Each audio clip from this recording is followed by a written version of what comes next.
Hi everyone, and welcome to week 8, which is the final week of the summer session. I am still having problems with YouTube disconnecting my videos. At this point, I've recorded this video several times, and I've spent well over an hour with recording it and re-recording it because YouTube keeps disconnecting and losing the video. So what I'm going to do, I have the full transcript that I will put into Blackboard of what I plan to cover in this video, but rather than going through it all yet again and probably losing the video again, I'm really just going to say a few things here so I can keep this video 5 minutes or less, and hopefully I'll be able to upload it without a problem, without YouTube disconnecting and losing the video. So again, this is the final week of the summer term. You do have several assignments coming due this week, and so I know if you look at the calendar, it looks really overwhelming and stressful. However, keep in mind that some of the work that you have due this week, really, it's not work that requires brand new research, and assignment number 5 especially, it's a reflection essay, so it's also a shorter essay. So even though this week may look a little scary when you look at the calendar, it is manageable. It's just that you have to be really on top of your time management for this week. So let's just talk about what you have due this week.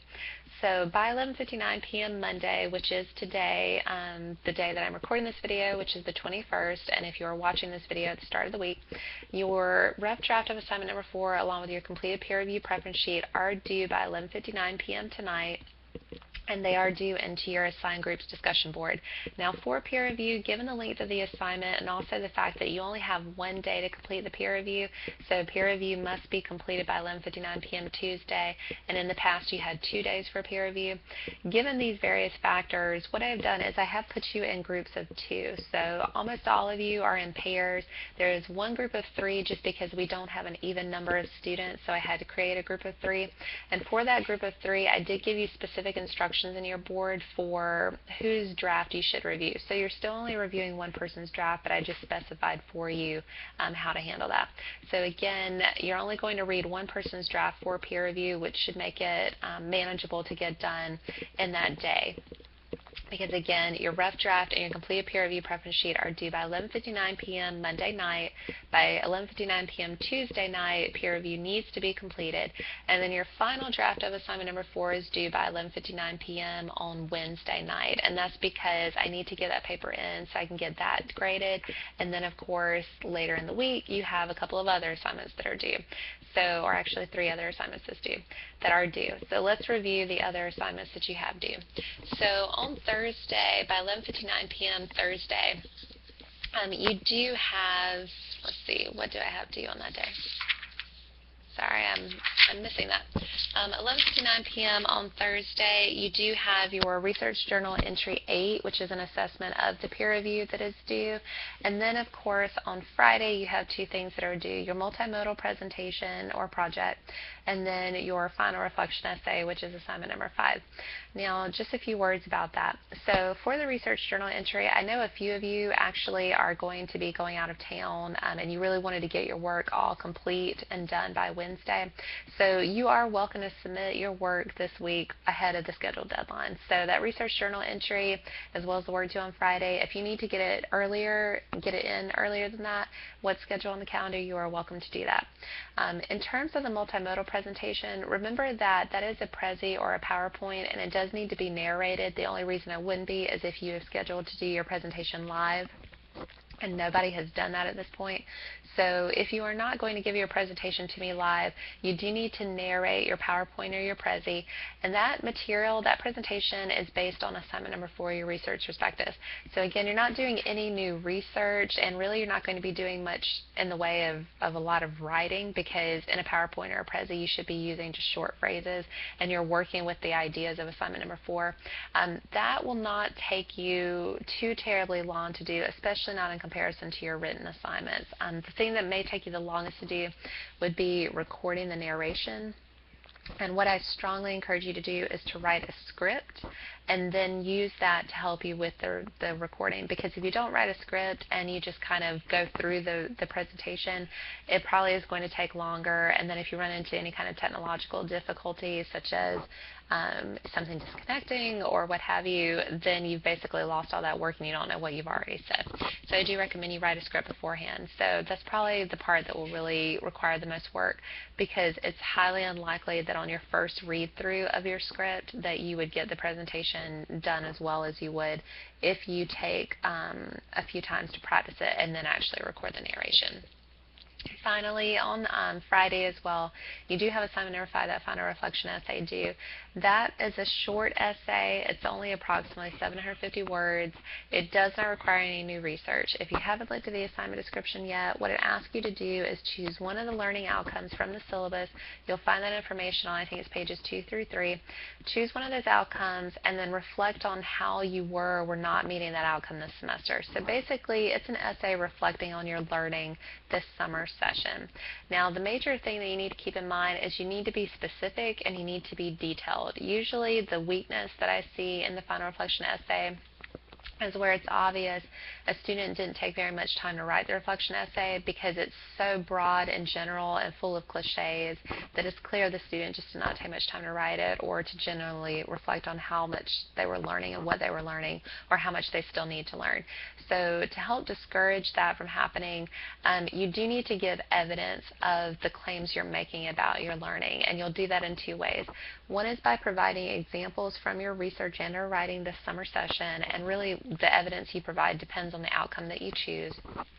The other way that you'll provide evidence is by comparing and contrasting your research and or writing to one of the articles you use for a project this summer term. So assignments 2, 3, or 4 would be the assignments that you presumably would be choosing an article from. And again, you're just comparing and contrasting. So depending on the outcome, that will look different. So let's say that you chose an outcome that pertained to argumentation and evidence. What you may do in your comparison contrast is compare the kinds of evidence that you were integrating in your literature review or in your research prospectus. Compare that to the kinds of evidence that you were seeing in the article that you've chosen to demonstrate how you were really learning about what your field values. So what kind of evidence does your discipline prioritize as demonstrated through that article, and that you were also demonstrating your own research and writing to indicate that you really were coming to understand the way that people in your field communicate with each other. So that's how you're going to write a really good reflection. To help you out with the reflection, I've given you 2 resources. One is I have a sample reflection essay that I wrote back in the spring semester that I have put into Blackboard for you. I did write that from the perspective of being a teacher, so in contrast to the earlier papers that I wrote for you where I wrote as though I were a student, for the sample reflection essay I did write from the perspective of a teacher. However, it is still a good model for you because it still does focus on one learning outcome. It gives specific examples from what I was doing in order to meet that outcome, etc. So it is a good model for you, and I will record a video or videos critiquing that sample for you to further help you with it. The other resource that I have provided for you is a planning sheet or a worksheet. I am not collecting that from you. It's not a requirement. It's optional to do it. However, I strongly encourage you to complete that worksheet on your own, because if you do, it should give you the content that you need to include in your reflection essay. So you can get that worksheet done in probably an hour or less, or maybe a little bit longer. When I used it in the spring, I wrote that worksheet in the spring and then used it for the first time in the spring. When I did that, I took 1 or 2 class periods with students and they worked on it in class. And they found that it was really helpful, that in doing that worksheet, it basically gave them what they needed to write in their reflection. So it was just a matter of actually pulling it all together into an essay. So I strongly recommend that you use that worksheet, and it should help to guarantee as much as possible that you are meeting the criteria and you're writing overall a good reflective essay. Now, just the last thing I want to mention, and I'm sorry this video isn't 5 minutes or less, it's a little bit longer. Actually, it's going to be about double that. The last thing I want to mention is that if you have questions or concerns this week, please do not hesitate to let me know. The worst thing you can do is to be unsure about something you need to do this week, and instead of asking me, you just kind of on your own are working on it, and you end up submitting it, and you really just have no clue whether it's what you needed to have done. So please, if you have a question, let me know. No question is dumb or too small to ask. let me know all of the questions that you have that you need help with. I'll answer your emails. I am here in my office Monday through Friday most of the day, usually from like 8:30 until 5 or close to 5. So if you want to come in to see me, you're welcome to do that. You can schedule an appointment, or if you're on campus and you want to drop by and see if I'm here, you can do that. You can schedule an online appointment with me. You can call me here in the office. So just if you need anything, let me know. Don't be out there on your own struggling, just really unsure about what it is you're doing.